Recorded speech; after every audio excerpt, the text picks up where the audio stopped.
Boulevardier. Did you hear that? Boulevardier. Here, ready? Boulevardier. I'm going to make you replay it after I say it. Okay, I make sure I won't delete it then. Is it clear though? When I It's clear enough. It's pretty funny, actually, that it's not 100% clear. well, I can have to turn it up. Maybe that helps. Boulevardier. Welcome to another episode of Negronis with Greg, where myself, Greg Larson, and my partner here, Reed Daly, go through the book The Negroni A Love Affair with a Classic Cocktail by Matt Hranek. Tonight, Reed, what are we tackling? We are drinking the Boulevardier, and because neither Greg or I were 100% sure how to pronounce the drink, we asked Google. So Google, hit it. Boulevardier. There you go. So there you have it. So the drink is comprised of Campari, bourbon, and sweet vermouth. So it's basically a core standard Negroni. You just switch out the gin for the bourbon, and then you garnish it with orange. Greg, walk me through what bourbon did you use? I used Few Bourbon, which is a Chicago brand, as I used to live in Chicago. And my father-in-law one year asked me, what did I want for Christmas? And I said, I was stocking my home bar at the time and said, I would like a bar full of Chicago branded alcohol or Chicago alcohol. So he got me a nice collection of stuff from Chicago. This is the last one that I haven't opened. So I opened this tonight. Now, I got to ask before we jump on to the next topic. Did you get Malort as part of that package? Malort? I did not. Mostly because why would anybody do that to another person? It's pretty good. I mean, it's great when you're at a bar and you meet somebody who's not from Chicago and you say, oh, you got to have a shot of Malort. It's great. It's like this real Chicago thing. And then you sit there and either you take one with them in solidarity so they don't know what's going on, or you're buying them a shot really just to see that pained look on their face. And, you know, my wife is very good at that. And she somehow gets these people to buy her a shot also. And she's one of the few individuals I've ever met that actually likes Malort. Oh. And so we'll be at these bars and she'll hand me a shot of Malort and be like, oh, we're taking it with these people from Ohio or, you know, New York or wherever they're from.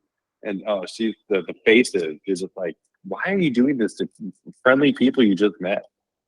I just pulled up Few on the internet, and they have a breakfast gin, which is fantastic. It's 10 a.m. somewhere, and a Few breakfast gins is here to go with your pancakes. Now, I've got to try that, by the way. I'm definitely going to try that. What makes a breakfast gin? Traditional English bergamot-infused Earl Grey tea and a half stack of European juniper berries and a dollop of lemon peel. Sit back and savor. Ooh, they say it might be good with a Negroni as well. I actually think it would be. Well, maybe we'll add that to the post Hranek list. I think it sounds like a plan. All right, for me, on my bourbon, I went Woodford. Greg and I kind of talked before the show and kind of trade notes. I was sort of looking for a few just to match what Greg was doing, and they didn't have it at the local Jewel. Jewel, come on, have the local Chicago products. I live in North Chicago. But Campari, I used regular Campari and just good old fashioned sweet vermouth, one of the, the standard ones everyone can get at all the stores. What'd you get? You did Coco Chico or whatever it's called? Yeah, the Cochico one. Here, Cochico? Yeah, the Cochico, the one I usually go with. Not only is it reasonably priced, it's also delicious. So Greg made his cocktail before the show, and his picture crushed mine. Not only was it well organized, the ice cube is getting better. Still a lot of air in that ice cube, but the fruit looked like you maybe dehydrated that or sliced it very thin. I can't tell. I bought it and it's dehydrated. No, I was right. It was dehydrated. But this picture is backlit. So, a friend of the pods, Tom Boudreau, told me we need to do a better job of putting chapters and the pictures associated with the show, either in the notes or as part of the show. So we will definitely highlight Greg's picture. It is way better. I did not make a good picture, so I will have to do one either tonight or tomorrow when I make this drink again. Well, to be fair, you just took photos of the ingredients in separate glasses. So, Sure. I mean, it really wasn't a competition at that point. Hey, I'll make the W. I'll make the W. I was also channeling Marie Larson from episode 5, her wonderful backlit photo. I'm still nowhere in the ballpark of that ability, but I'm stepping up slowly in baby steps. And by the way, I want to highlight the fact that that podcast actually finally did come out after like 2 months of waiting, all on me.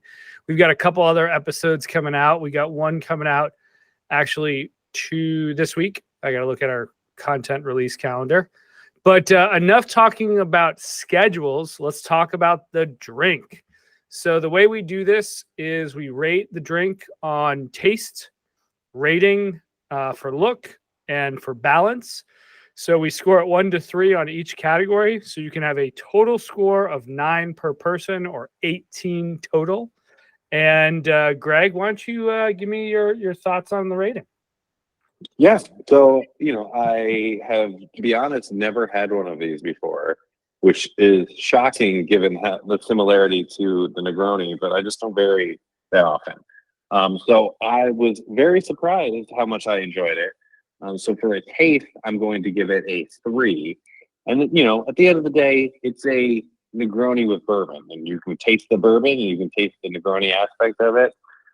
So it's a good thing I like bourbon. So a 3 for taste. For the look, I think it looks great. I think my photo makes it look great. So I'm going to have to give that one a 3 as well. And for balance, it just, I prefer the original at the end of the day. I'd much rather have gin in my Negroni and just bourbon straight. So I'm going to go with a 2. And so that's a total score of 8 for me. Reed, what about you? All right. So I scored it a little differently. I thought there's nothing wrong with it. I like the taste of it. It wasn't necessarily my favorite. It won't be my least favorite. It won't be my most favorite. I thought the look was good. I mean, the color is pretty and nice. And what's interesting is you and I chose different bourbons. So I think the bourbon would probably have something to do with the color. I thought that the color was actually like a pretty interesting. It's almost like a lighter red, almost borderline pinkish color. And then the balance, I actually like the balance a whole lot. I think you nailed it. I like a traditional Negroni better, but I did think that the Woodford that I chose, which I'd argue is a little more caramel, a little more sweeter of a bourbon, really did well with this drink. So I gave it a 7. So I think you scored it overall as an 8, so 15 total. You're scoring it higher than I am, but I really like this. I think this is a good one and done. I wouldn't want to go back. Like, I think the traditional Negroni, I can have 2 in a sitting. I think I'd have 1 and be pretty happy with it. I think you hit that nail right on the head. This is a one drink, probably after dinner, sitting by a fire. I could feel this, maybe a cigar. I'm not a cigar person, but I could see other people smoking cigars while sitting by a fire drinking this. So yeah, I think it's great. And, based on our scoring, it looks like it's in the top 3. So it's in the top 33%. So congratulations. Nice. Now, what I would like to do when we kind of run through the list, and we do have down, like way down on the list, we've got, what is it? It's got the Old Pal, which is Campari Wild Turkey 81 Rye, and then vermouth. And I kind of want to try, I think when we do that, I'd be interested. I'm on the fence. Do we do like this same drink as the appetizer or the warm up and then do the rye? Or do we do the gin with the rye as the main show? So it's very different, but I'll be interested to see how rye plays. I actually hadn't thought about putting rye in. Just doesn't feel like it should fit, but I'm kind of pumped it's wild turkey since it will bite. Yeah. So the only difference there, though, I would just call out is it's a dry vermouth, not a sweet vermouth. So it's actually 2 variables changing. So it's going to be less complementary to the traditional Negroni. Ooh, we got some Brooklyn gin coming up down the list. Am I going to task you with getting Brooklyn gin when you're in Brooklyn? Yes, I will be in Brooklyn this week for my sister's wedding, and I will absolutely be picking up some Brooklyn gin for us. So you're I'm going going to to deduct. you're going to buy me a bottle and just send it to me, right? Yes, and I'm going to deduct it as a business expense because here at drinkwithgreg.com, we can do that kind of thing. The logo of why do I feel like we looked at this? Maybe it was when we were putting together the list. The logo is freaking awesome on the Brooklyn gin. I wonder where it's made. I'm going to guess Brooklyn. Yeah, but And as I'm on their website, they are talking about it. It's down here on 316 Douglas Street in Brooklyn. Brand new building. Looks great. Yeah, it doesn't really tell me what the taste of the Brooklyn gin is, which is a little surprising. But maybe if I go into the gin itself, looks like there's hand-cut citrus, some hand-crushed juniper berries, because everybody in Brooklyn does everything the old-fashioned way. Small batch copper pot distilling. Ooh, here's a Negroni recipe. Let's see. They're going for the 2-1-1. That's an aggressive blend. Ooh, that's aggressive. That might be too much gin for me. I think I could go for a 2, 1.5, 1.5, but I think if you go 2-1-1, that's going to be very gin forward, which is probably what they're looking for. All right, so it's Joe Santos and Emil Gianti, and I'm probably pronouncing both of their last names incorrectly, but hey guys, when you listen to this, you don't need to sponsor the pod, but come on the pod or send us some booze, or we're coming to you. Yeah. One or the other. Yeah, come on the pod. We'll do your Negroni recipe live on air, or kind of live on air. Live for us, not for the listeners. Ooh, they've got a soda. You can have the Brooklyn gin, lavender, lemon, and soda in a can. That's pretty cool. That would be probably good. Some of those gin and sodas are not bad. All right. So what do we got next in terms of what's our next drink? We're on episode number 10. So this is special guest episode. And in a similar fashion to when Marie was on, we're going to have a very special guest. So special, we haven't even decided who it's going to be. But we're going to do, on all the special guests, we decide we're going to do a RTD or ready to drink cocktail. If you guys have been drinking any RTD Negronis and you have one that you've liked, send us an email or direct message us on Instagram at Negronis with Greg or Drink with Greg. And, we gotta get this one in the order, because it takes a week or two to get this product to the doors usually. That's even assuming you can get it in your state, because all the liquor laws are so crazy. But we'll make it happen, because we did last time. I had to actually order the barrel smith and ship it to Reed from Florida, so that was always a fun one. So yeah, that's exciting. And then from there we'll continue on through a love affair with the Negroni, and continue with this book. I want to say we're probably about 25% down. Nice. Or am I? Yeah. No, I think you're right. I feel like our flow is getting better in terms of top to bottom of the show, but let us know what you guys think.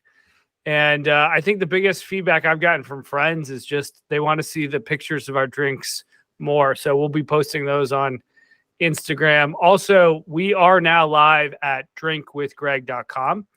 We're still working on a few kinks in terms of, the flow of the content and some technical stuff, but the site's up and running. We've got, 100 posts up for you guys to read. And, always looking to explore new spirits, new cocktails, vineyards, beers, etc. Probably less than the beers, but you get the gist. Yeah, I would strongly recommend trying some of our drink recipes. We got a nice collection of recipes, most of the top 100 cocktails, if not all of them. So really good selection there. And then hopefully a couple new things coming in the future. So we'll keep you apprised to that. Perfect. All right, closing us out. You can follow, subscribe to the show on Apple Podcasts, Spotify, Google, and over on YouTube. we just mentioned drinkwithgreg.com is available, where you can listen to the show. You can read about it.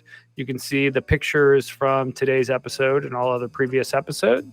Don't forget to follow us on Instagram and Twitter at Negronis with Greg. And then we are now on Instagram and Twitter with Drink with Greg, if you want to just be friends with us everywhere and all places. All right, guys, thanks for tuning in. We'll catch you on the next episode. Have a good one.